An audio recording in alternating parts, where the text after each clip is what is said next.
Tere tulemast Musta kassi taru lugemisse kaksikud. Siit tuleb lugemine teile nädalaks 9. kuni 15. märts. Ma olen teile siia valmis pannud 7 kaarti ja vaatame, mis neil kaartidel teile siis selleks nädalaks öelda on.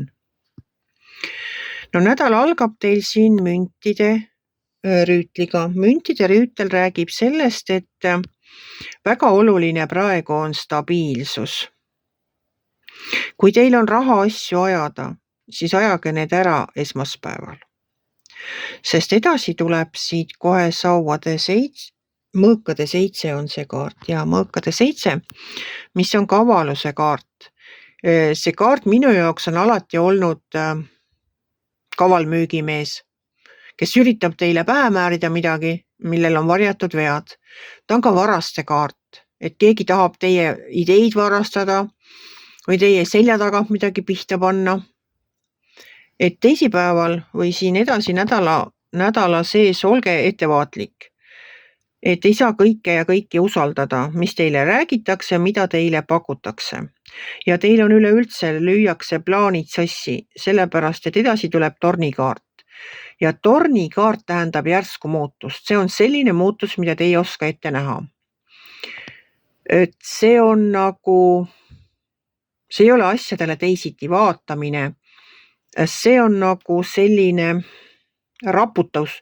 Raputus, see ei pruugi halb olla. Teie tahate minna näiteks vasakule, tahate minna näiteks õhtul poodi. Peale tööd tahate minna poodi, et lähen poodi, ostate endale seal, vaatate, mis õhtusöögiks teha, lähete poodi ja siis tuleb teile telefonikõne ja öeldakse midagi seal telefonis ja te peate nagu oma plaanid katki jätma ja hoopis teisele poole minema. Vot midagi sellist see torn tähendab. Et plaani muutus, ta tähendab plaani muutust, mis teil polnud ennem plaanis, siis see torn toob plaani muutuse. Edasi tuleb kitsimehe kaart.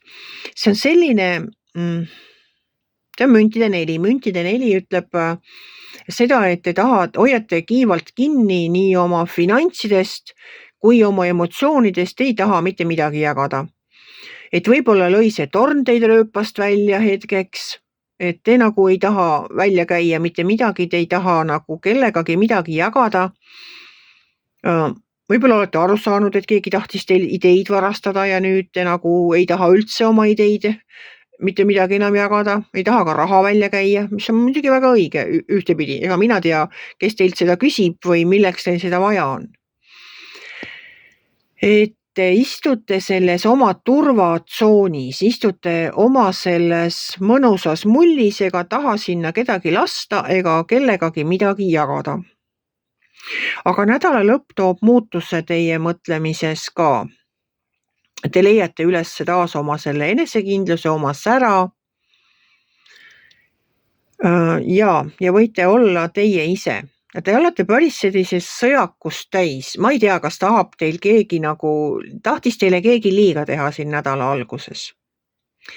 Igal juhul olete te täis seda südikust ja nagu vaimselt tugevust, seda sisemist jõudu ja ka seda südikust, et nagu vastu hakata, et ennast kehtestada. Ütleme nii, et ennast kehtestada, et te lööte selle platsi ikka mõnusalt puhtaks ja panete oma sõna maksma. Ja kuna see viimane kaart on võidukaarik, siis te olete selles kõiges väga edukas. Olenemata sellest torni raputusest ja sellest kavalast müügimehest, kes võib-olla tahtis teid kuidagi viisi petta või teilt midagi pihta panna, siis tulete teie sellest olukorrast puhtana välja. Et võite rahulikult särada, olla see sama enesekindel ja täis seda südikust, see plats puhtaks lüüa. Plats puhtaks, enda sõna maksma ja tulete kõigest võidukalt välja. Et mis iganes plaanid teil on. Mis iganes projektid on teil käsid, on need tööasjad, isikliku elu asjad, on need tervisega seotud asjad. Igal juhul tulete teie sellest kõigest puhtalt ja võidukana välja. Et soovin teile edu nende asjade ajamisel. Kui teile minu lugemine meeldis, ärge olge kitsi. Pange ikka like pöial üles Võite ka kommenteerida ja kohtume järgmisel nädalal.